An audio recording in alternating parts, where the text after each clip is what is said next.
the Lizard or the low profile version where you actually have to screw the base or wherever to, you know, the mechanism, and then attach it to your desk, because, you know, most people, when it comes to low profile one, they might want to grommet it, so they just leave it up to your choice wherever, as far as putting it. But the Captain comes pre-installed or wherever with the actual mechanism, wherever that's going to attach to your desk. It still has the grommet option, so you will have to go and unscrew them.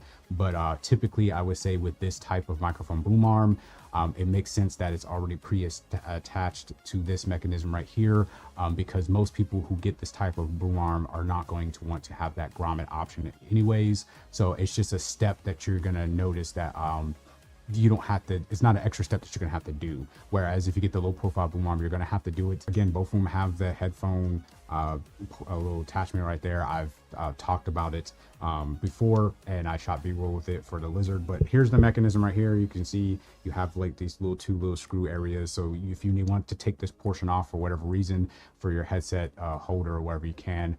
Again, both of them come with extensions. I've already showed the extension for the low profile boom arm, but the Lizard one or wherever, you know, it's a little bit different. I would say it's a little bit skinnier than the Lizard one. Here's the Lizard one, and I would say it's roughly about the same height.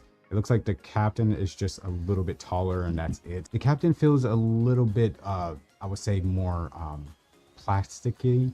I would say the Captain has, like I said, that shell or wherever over the scissor part, but you can still hear the springs and the vibrations or wherever through it. So I'm a little bit worried if you accidentally bump it or something like that, is that sound reverberation going to go into your microphone, especially if you're using a cardioid microphone instead of a dynamic one. And maybe on top of that, you don't have VSTs and plugins, I would say, installed on your microphone through software or something like that.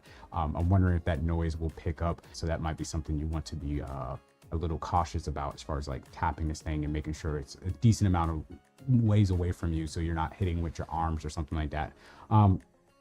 Other than that, it gives you enough warnings or wherever on the label saying that it's stored energy, because it's one of those where they, you know, zip tied it together. Wherever, me personally, mine didn't explode. I cut it and it just stayed there, and even when I tried to open it up or wherever, it didn't like spaz out on me. It just, you know, slowly opened up. So just still be cautious. Don't hit yourself in the face. Do it somewhere relatively safe that's not going to damage anything or something like that. Just be very careful opening it. All right, so where are my overall thoughts of, I guess, the Captain traditional, I would say, scissor mic boom arm? Is the fact of it's really cool that you get the little cell phone thing that I showed off earlier, but I wouldn't use it that way. I would use it like I showed in the B-roll with just the microphone. But I think it's a really cool addition or wherever, having something like this. I don't know if somebody would purposely go out and get a microphone boom arm that has this capability, but maybe they go out and get this one in particular, and in the future maybe they get a low profile one or something like that, but they could still find use for it. So it's good to have that inclusion.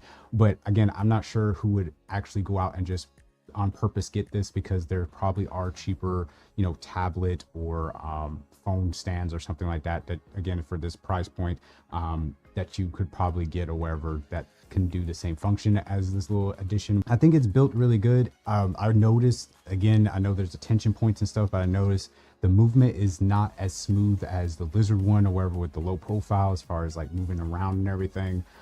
Me personally, even just looking at it, I would just use the extension, even if you're not going to have it going over your monitor. And if you have a long enough desk, then putting it further back or wherever away from you and having the extension, and just bring the microphone arm, I would say, closer or wherever to you or something like that.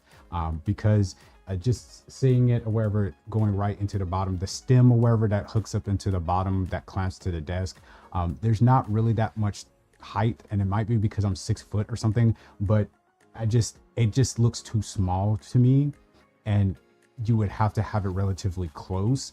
And if you want to attach it to the other side of your desk or wherever, again, even if you not having it go under, over your monitors, it just seems too short or whatever for clamping on the backside of your desk and bringing the microphone boom arm close to you, or even having it to the side of you. You would have to have it relatively short, and then you run into the problem of bumping it with your arm, or if you have it on your mouse side, hitting it or wherever. If you're using controller, then maybe you wouldn't run into these issues or wherever. But even if you had it recessed or wherever, or pushed away, out of sight, out of mind kind of thing, because you're editing or you're doing something or wherever, I imagine even having it relatively close, you're still going to bump into it.